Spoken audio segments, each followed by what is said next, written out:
Hablando del trastorno de ansiedad generalizada, este se caracteriza por una preocupación excesiva y persistente que es difícil de controlar. Esta causa angustia o un deterioro significativo. Como les comenté, esto es característico de todos los trastornos que vemos en psiquiatría. Debe de causar un deterioro significativo, malestar significativo o resultar incapacitante para realizar las actividades del día a día. Otras características incluyen síntomas psicológicos de ansiedad, como aprensión, irritabilidad o síntomas físicos, también conocidos como síntomas somáticos de ansiedad. Aprovecho para hablarles un poco de este concepto de síntomas somáticos. ¿Qué es eso? Muchos pacientes se asustan o se ofenden cuando escuchen esto de síntomas somáticos. Realmente los síntomas somáticos yo se los explico como un síntoma somático no es algo que tú estás inventando, sino que el cuerpo está listo que si tú no sacas esta ansiedad o si tú no sacas esta preocupación de una forma sana, si no lo verbalizas, el cuerpo lo saca en forma de tensión muscular, de dolores de cabeza, de un dolor de espalda, de ganas de vomitar, de molestias gastrointestinales, de diarrea. Y esto es lo que se conoce como un síntoma somático, la forma que tiene tu cuerpo de expresar esa ansiedad. También puede verse el trastorno de ansiedad generalizada como un aumento en la fatiga o una tensión muscular. Algunas palabras que voy a usar en esta presentación son las siguientes. Vamos a hablar de los principales neurotransmisores que se afectan en estos trastornos, que son la dopamina, serotonina y la noradrenalina, además de el principal inhibidor, que es el GABA o ácido gamma-aminobutírico, y el excitador por excelencia, el glutamato. Hablando un poco de la epidemiología, la prevalencia del trastorno de ansiedad generalizada, que es uno de los más comunes tanto en entornos comunitarios como en clínicos, lo van a ver mucho en la práctica clínica. Si bien puede que no sea el motivo de consulta, sí es importante que lo noten como un comórbido. Esa cefalea que llega a consulta, esa lumbalgia, puede que traiga detrás un trastorno de ansiedad generalizada. Los estudios epidemiológicos de muestras representativas a nivel nacional en los Estados Unidos han encontrado una prevalencia de por vida del trastorno de ansiedad generalizada del 5.1 al 12%. Una revisión de estudios epidemiológicos en Europa encontró una prevalencia de 12 meses de 2 a 4% y una prevalencia de por vida de 4 a 6%. Y el trastorno, al igual que había mencionado en la presentación anterior, es más común en mujeres, con una relación de 2 a 1. En cuanto a su comorbilidad con depresión mayor u otros trastornos de ansiedad, se ha observado en la mayoría de los casos de TAC. Con depresión mayor, la comorbilidad es de 39 a 62%. Es decir, si vemos a alguien con un trastorno de ansiedad generalizada, búsquele un trastorno depresivo. Hay una gran probabilidad de que estén los dos juntos. También es frecuente encontrarlo junto con fobia social, una fobia específica o incluso con un trastorno de pánico. ¿Qué es esto del trastorno de pánico? Es cuando una persona presenta crisis de angustia o crisis de ansiedad y tiene miedo o está en constante preocupación de presentar una crisis de ansiedad nuevamente. Claro que tiene sus criterios, ¿verdad? Tiene que cumplir cierta temporalidad. No es que cualquier persona que tenga una crisis de pánico y tema tener una vaya a tener un trastorno de pánico. En cuanto a la patogénesis,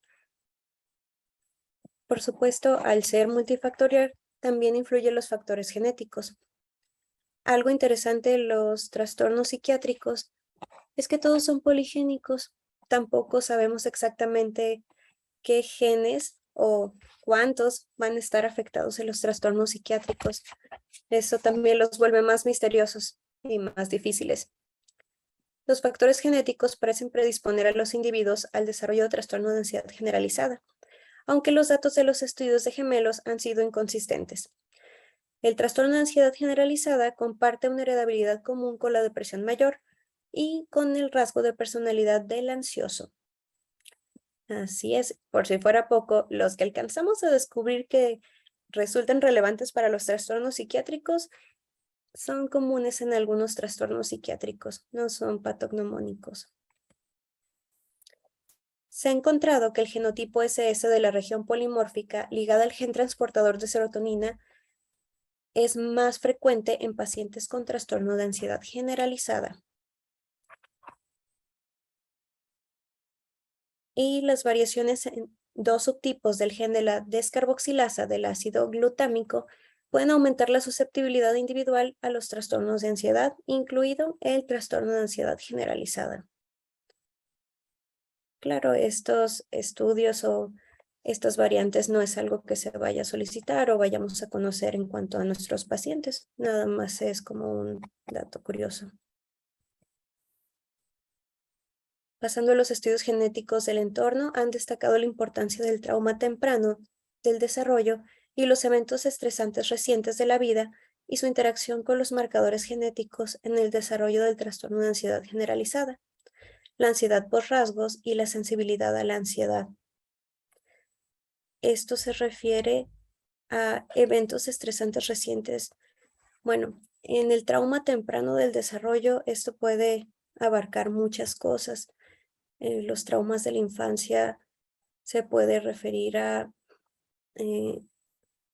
los traumas ambientales o a los traumas en relación a los traumas perinatales. Propiamente en cuanto a los neurotransmisores y otras alteraciones de biomarcadores, las investigaciones de posibles alteraciones en los principales neurotransmisores que les comenté, la noradrenalina, serotonina y el GABA en el trastorno de ansiedad generalizada, han tendido a ser pequeñas, inconsistentes y no replicadas aún. Los cambios en el metabolismo de la glucosa en la corteza cerebral, el sistema límbico, que es el sistema relacionado con nuestras emociones, y el cual incluye los ganglios basales, sugieren su papel en el desarrollo de la ansiedad. Específicamente, sabemos que la ansiedad también está muy relacionada con la amígdala cerebral.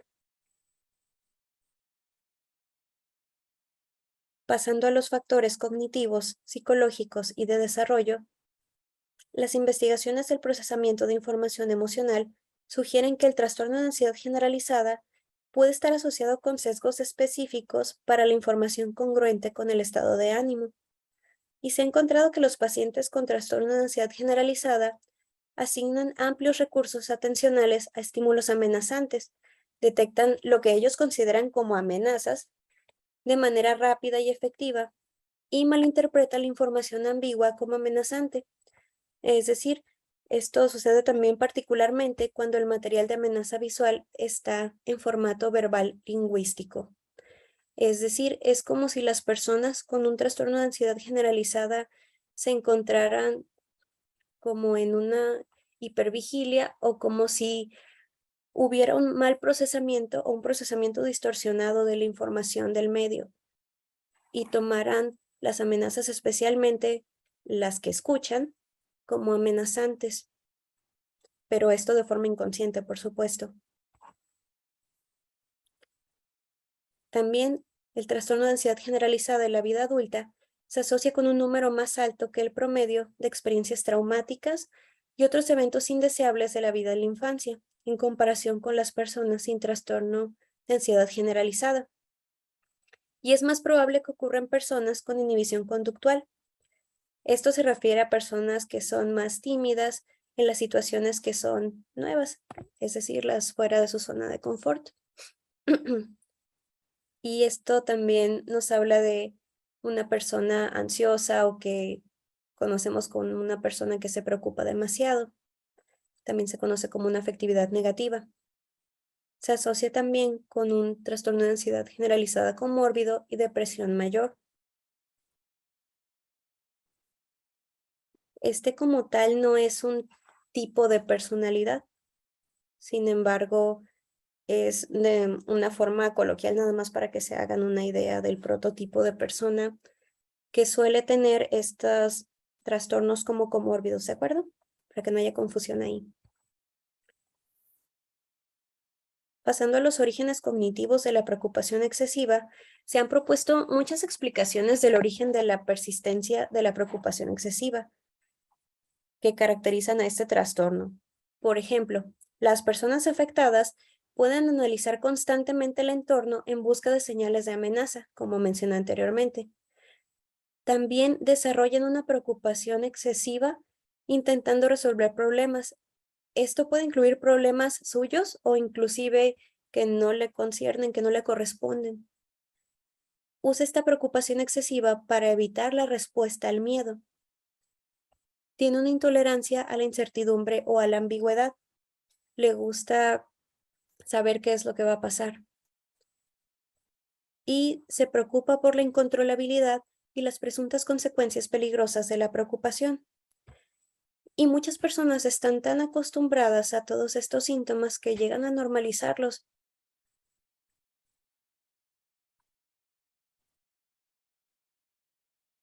En cuanto a los síntomas o los trastornos depresivos, les hablé un poco de ellos en la presentación pasada. Pues como les dije, la depresión también es un trastorno psiquiátrico muy frecuente y resulta muy incapacitante también. Llega a clasificarse como un trastorno depresivo leve, moderado, grave. Y no sé qué tanto se llega a mencionar en el medio, pero puede llegar a presentar síntomas psicóticos, es decir, síntomas fuera de la realidad. Puede haber alteraciones de la sensopercepción, como llegar a presentar alucinaciones auditivas o alucinaciones visuales. Se caracteriza, como ya vimos, por la presencia de anedonia, que es que este síntoma significa que ya no se siente el mismo placer al realizar actividades que la persona antes disfrutaba, un ánimo bajo y los otros síntomas que antes mencionamos. También la persona presenta una visión polarizada del mundo, es decir, todo lo que se presenta en la vida real, en lugar de verse de forma objetiva, se ve de una forma negativa, solo se ve el lado malo de las cosas. Hay una visión pesimista del futuro, como si las cosas no fueran a mejorar.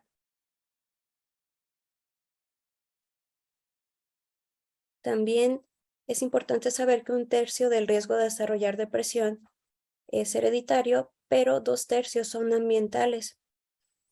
Entonces, el factor psicosocial tiene una gran importancia en el desarrollo de la depresión.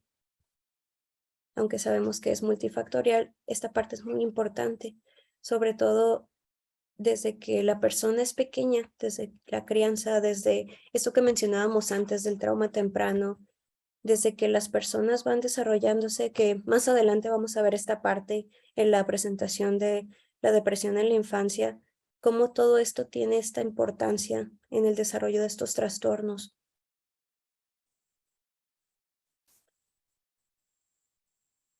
Y también los constructos psicosociales que convierten una experiencia traumática transitoria en una vulnerabilidad a largo plazo. Aquí pasa algo curioso porque la resiliencia juega un papel importante.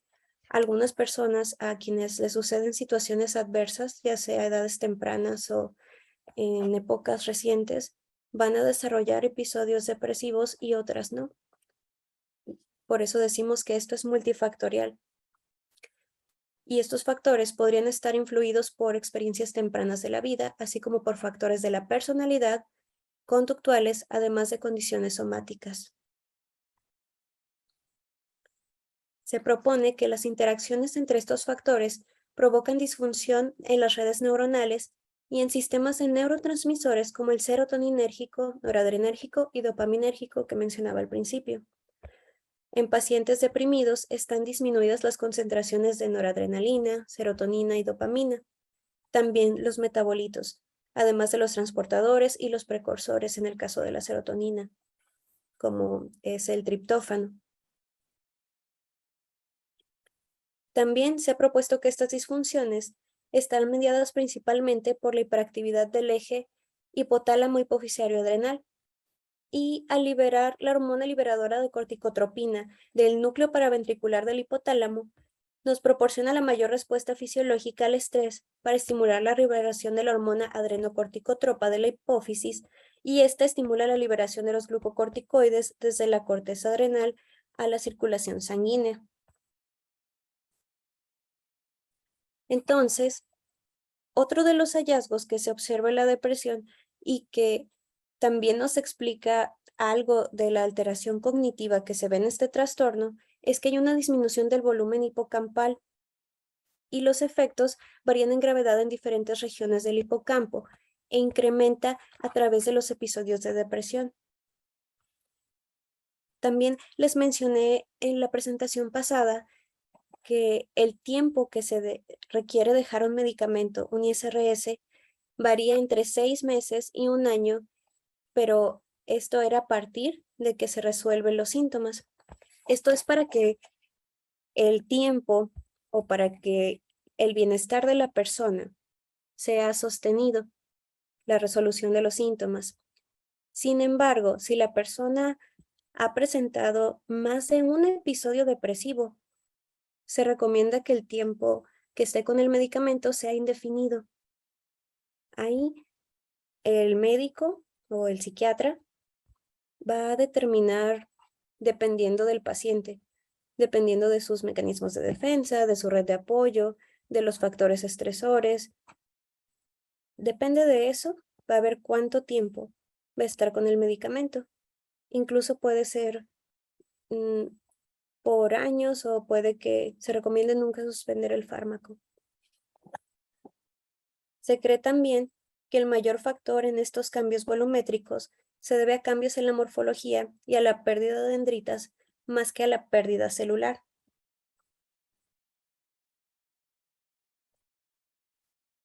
Otro de los factores importantes, como les comenté, es nuestro sistema neuroendocrino y también el sistema inmunitario. Hay una rama que estudia todo eso, que es la psiconeuroinmunoendocrinología, que también ha sido muy importante en estos últimos años para esclarecer algunos procesos de la psiquiatría. Actualmente, pues se sabe que existe una relación entre síntomas depresivos y condiciones somáticas, tales como enfermedades cardiovasculares, la diabetes mellitus, el cáncer y otros trastornos neurodegenerativos. Y también se conoce que la inflamación es una condición subyacente en estas enfermedades crónicas. Y pues la psiquiatría no es la excepción, los trastornos psiquiátricos también entran en esta gama.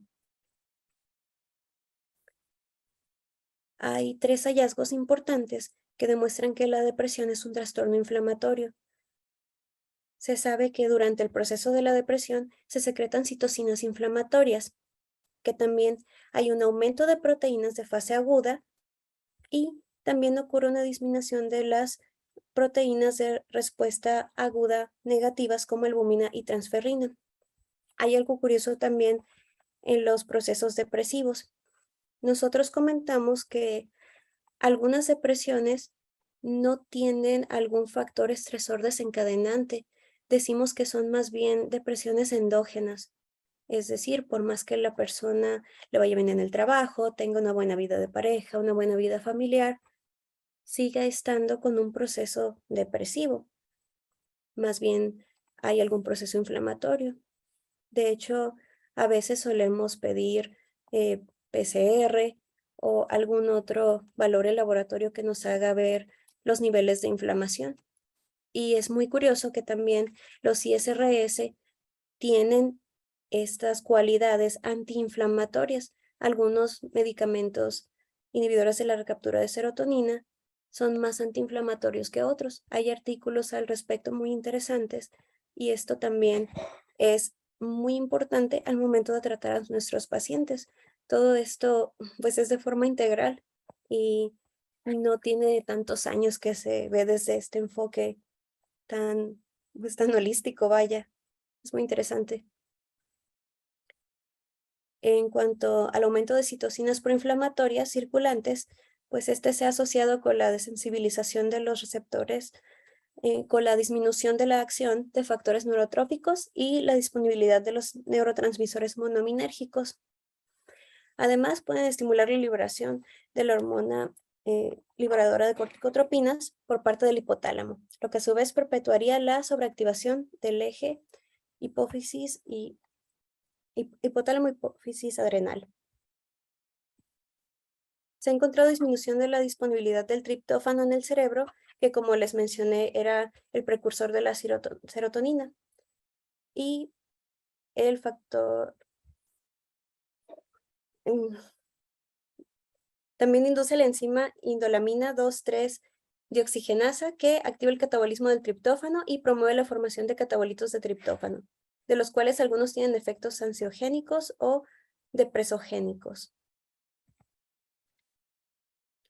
A manera de conclusión, se ha propuesto que el vínculo entre el estrés traumático por trauma emocional en la infancia y la depresión están mediados por diversas vías neurológicas y modulados por mecanismos moleculares que producen modificaciones estructurales, como la metilación del ADN o modificaciones de las histonas de epigenética, que intervienen en la expresión genética. Estas modificaciones pueden ser reversibles con metionina, un modulador de la metilación. Y la epigenética ha emergido como un mecanismo potencial por el que los estímulos ambientales pueden inducir cambios persistentes en la expresión de genes. Pues lo importante que debe quedar aquí es que esto es multifactorial, que hay mecanismos genéticos, epigenéticos, ambientales, sociales, y que no porque alguna persona tenga un factor hereditario, un factor traumático, un factor de personalidad, una red de apoyo, va a sucederle un episodio depresivo o un trastorno ansioso, sino que esto es un todo. Hay que individualizar y necesitamos, pues lo mismo que hemos estado diciendo en todas las charlas, ver al paciente como un todo, vaya.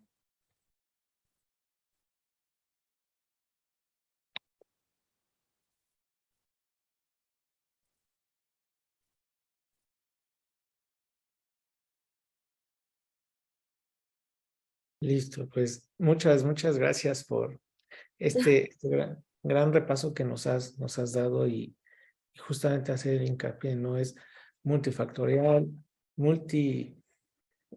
inclusive, ¿no? Actualmente se está viendo mucho en cuando mandamos a nuestros pacientes, ¿no? A la terapia cognitivo-conductual y todas estas cuestiones, o inclusive niños, ¿no? Que los llevamos con el PAIDO, les hacen preguntas a la mamá, ¿no? De cómo fue el embarazo, todo esto, porque ya hemos visto que influye y ya vimos a nivel genético que también. Entonces, pues vaya, qué temas tan interesantes de los cuales nos tenemos que volver expertos todos porque tenemos que aprenderlo, ofrecerle lo mejor a nuestros pacientes y bueno, a nombre de Alianza América te agradecemos el apoyo por esta primer día de este como maratón que hicimos de curso avanzado de ansiedad y depresión, esperando contar con tu participación en futuras ocasiones y bueno, diciéndole a nuestros colegas porque estaban preguntando sobre las clases miren, para quienes no se han inscrito, este es el curso precisamente que estamos tomando ahorita y les recuerdo es en 3 días, va a haber una doble constancia. Este curso está avalado por el Japanese Medical Institute y van a tener esa constancia internacional más una constancia que va a otorgar 6 puntos curriculares para la recertificación por el Colegio de Médicos Cirujanos Mexiquenses. Entonces va a haber una doble constancia. Este es el programa. Ya cumplimos la primera parte con la doctora Gio. El día de mañana estará con la doctora Alejandra Gómez y vamos a ver, les comentaba, depresión y ansiedad en niños y el manejo especializado ya de depresión y ansiedad en adultos. Entonces nos vamos a ir de los niños hacia los adultos. Cerramos el día sábado, que hoy va a ser de 9 a 11 de la mañana con el tratamiento de ansiedad y depresión en el adulto mayor, enfocado a las comorbilidades, porque nuestros adultos mayores en México pues toman muchos medicamentos aparte de estos. Entonces vamos a ver qué hacer en esos casos y el trinomio médico-paciente-psicología, ¿no? La importancia del manejo multidisciplinario para este tipo de pacientes y este tipo de trastornos. Gracias a Metabiogenics, el precio del curso se queda igual, médicos 1,000 pesos, estudiantes de medicina y estudiantes de otras carreras de la salud solo pagarán 500 pesos, ambos tendrán las dobles constancias y para ello les pedimos que en el chat pusieron hace ratito y ahorita lo ponen de nuevo el registro, porque ahí les daremos seguimiento para sus constancias y se les van a mandar evidentemente las grabaciones para que las vuelvan a repetir, o si no pueden estar, por ejemplo, mañana, o si no pueden estar, por ejemplo, el sábado, precisamente por ello se les mandarán las grabaciones. Entonces, pues bueno, cerramos el día de hoy y pues muy emocionados por este camino que estamos emprendiendo para entender un poco más acerca de la depresión y la ansiedad y bueno, primero como médicos, eliminar ese tabú que antes existía en la vieja escuela de que las enfermedades mentales pues no existían o eran cuestiones porque nos hemos enfrentado, ¿no? Pacientes que vienen por una segunda opción porque su médico de cabecera les dijo que no existía la depresión, que tenían que ser fuertes y afrontar la vida, pues, ¿no?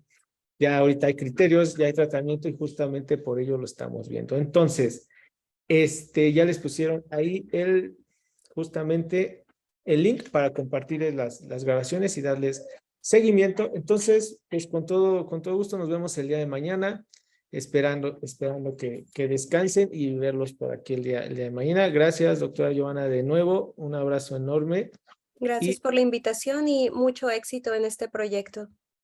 muchas gracias. Entonces, nos vemos el día de mañana, colegas. Un abrazo a todos y estamos en contacto. Si tienen dudas, las pueden poner aquí en el chat con la inscripción y todo eso y se las vamos a ir respondiendo, ¿ok? Vamos a cerrar, como ya sabemos, con una música para que nos relajemos y bueno, que cenen rico. Nos estamos viendo el día de mañana. Hasta luego.